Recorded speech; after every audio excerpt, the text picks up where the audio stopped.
Namaste. I am Smita Joshi from GSET Engineering College, and my students. I am Pankil Shah, Mechatronics branch, first year from GSET College. I am Dhruvesh Patel from GSET College, Mechatronics and first year. We all welcome you at LVCom Active Learning Video Lecture Communication. Dear friends, today we are going to discuss about conducting materials. As you all know that conductivity is the most important thing in our day-to-day life too. Once we start cooking, we will be thinking that which material we are going to use, copper or steel or glass. So now, as we know the importance of the things, let us discuss in detail. This conducting materials, the topics I will be covering will be conduction in metals, classical free electron theory, electrical and thermal conductivity, Widman-Franz law, quantum free electron theory, etc.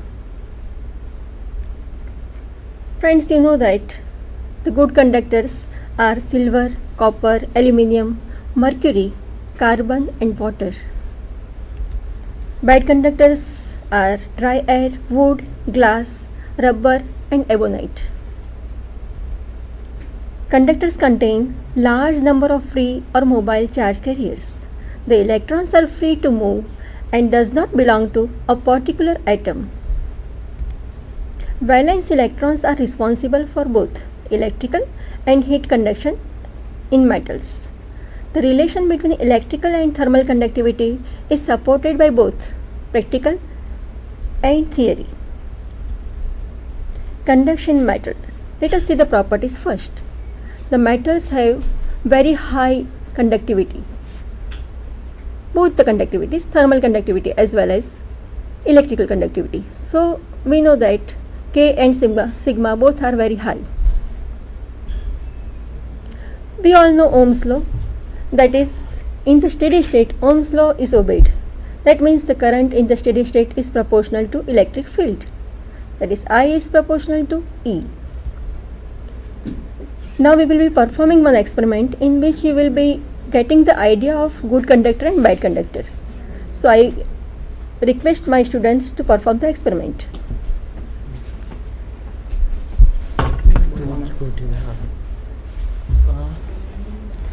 Aim of this experiment is to identify and define conducting materials. Now the apparatus used in these experiments are lux meter, wires, bulb, graphite means lead, gold wire and silver wire. Okay, now we will performing the experiment.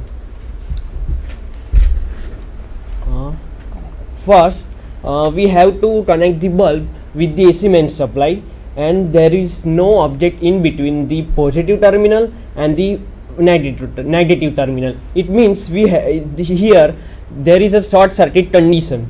Now just connect this positive terminal with negative terminal. You can measure, you can observe the intensity of the bulb, and you can measure it with the help of the lux meter. Here the reading, you can say it is around 177. Okay. Now we are connecting another material, it is graphite lead of 0.5 mm.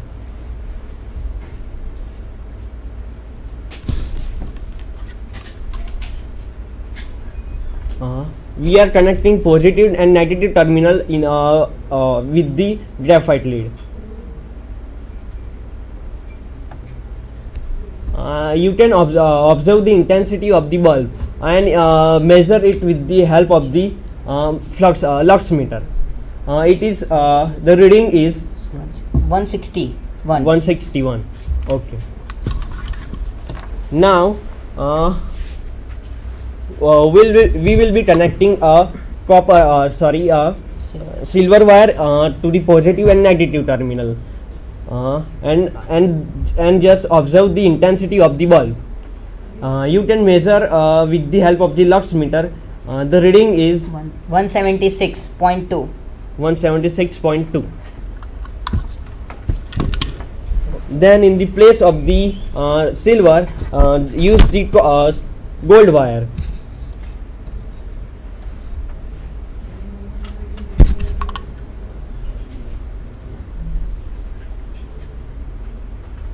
Now you can observe the intensity of the bulb, 170.2.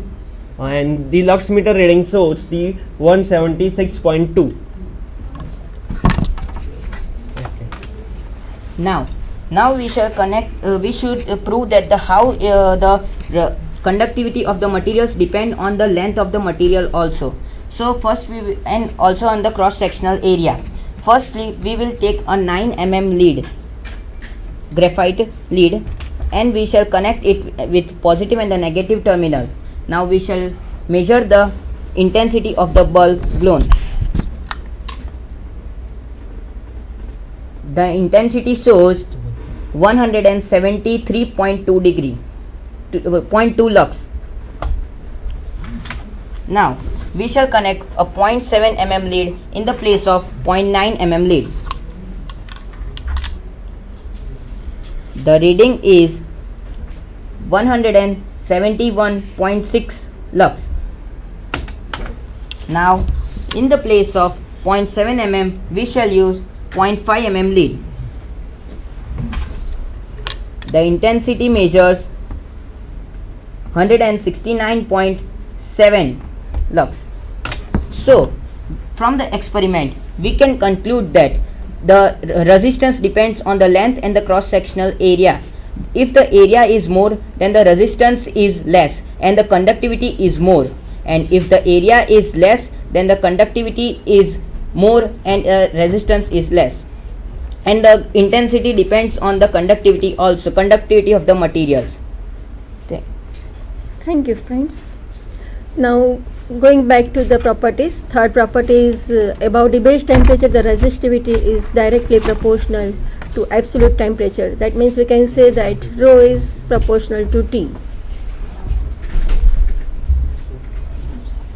At low temperature, the resistivity is proportional to 5th power of absolute temperature.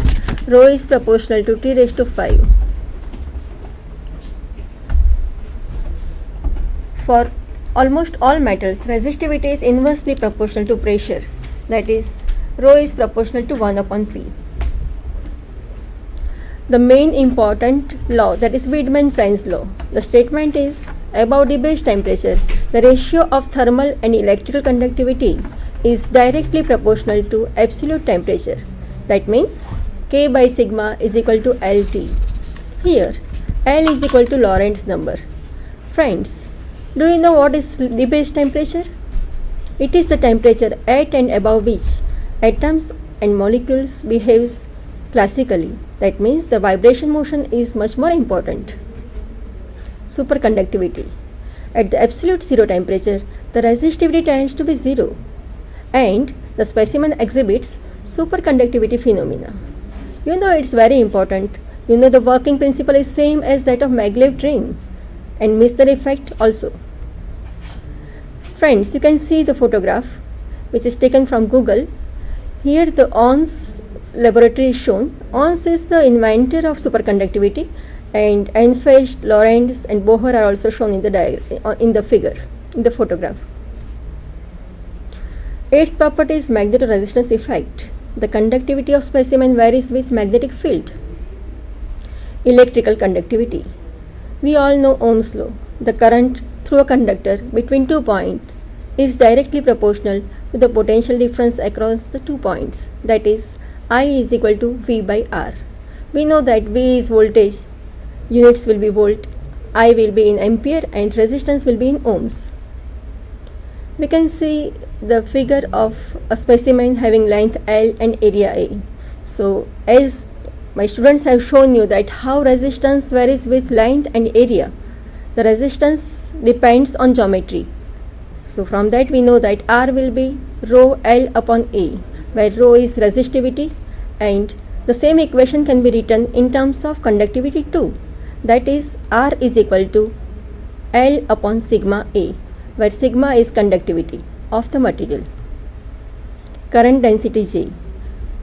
The current per unit area of a cross section of an imaginary plane held normal to the direction of flow of current in current carrying conductor. That means the equation becomes J is equal to I by A. Friends, can you find out its unit? The unit of current will be ampere and area will be meter square, so the unit becomes ampere per meter square. Electric field E. Electric field E is the potential drop V per unit length. So equation becomes E is equal to V upon L, and the unit of potential electric field will be volt per meter. Electrical conductivity sigma. From the Ohm's law we know that V is equal to IR and R is equal to L upon sigma A. So from that, keeping the value of equation 2 in equation 1, we can say that V is equal to IL upon sigma A. Now rearranging the equation, we get I by A is equal to sigma into V by L, but I by A is nothing but J, that is current density, and V by L is E. So the equation becomes J is equal to sigma E. From this we get sigma is equal to J by E, where sigma is the conductivity, electrical conductivity. The definition is, it is the current density J per unit potential gradient E within the conductor. Here J becomes equal to sigma E. That means I by A is equal to 1 upon rho into V by L. So I is equal to A upon rho L into V. Here I becomes equal to 1 upon R into V. Why so? We know it very well, because R is equal to rho L by A. So the original equation of Ohm's law is obtained, that is V is equal to IR. Current density J, drift velocity Vd, and mobility mu.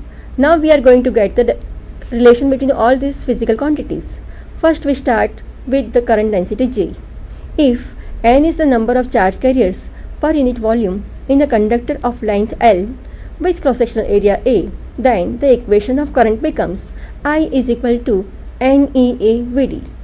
That means I is equal to NEA L upon T, because Vd is drift velocity and velocity is distance upon time. Drift velocity can be defined as, it is the average velocity gained by the charge carriers in the presence of electric field, but J is equal to I by A and J is equal to sigma E. So keeping this value we get J is equal to NEA Vd upon A.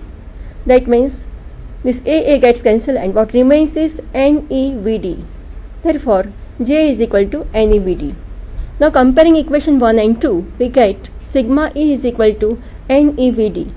So, sigma becomes NEVD upon E. But Vd by A is mu, that is mobility of the charge carrier. Mu is equal to Vd by E is the unit will be meter square per volt per second. In case of metals, mu is the mobility of electrons. Thus, the electrical conductivity can be controlled by controlling the number of charge carriers per unit potential difference V. The mobility is important in metals, but in semiconductors and insulator, the number of charge carriers N is more important.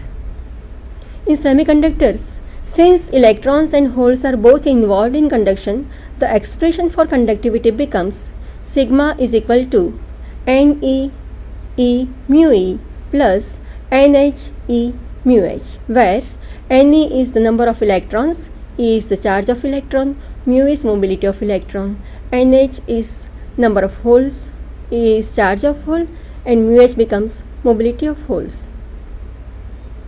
Let us get the electron theory of metals. As such, there are three methods. The first method is classical free electron theory. As the inventor were Drude and Lorentz, it is honored to Drude and Lorentz. So it is also known as Drude-Lorentz theory. The quantum free electron theory, Sommerfeld theory, zone theory, and band theory of solids. Here we will be showing you an animation for that.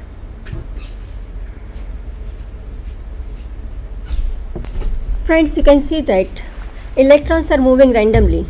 You all know Brownian motion. Electrons are moving in all directions.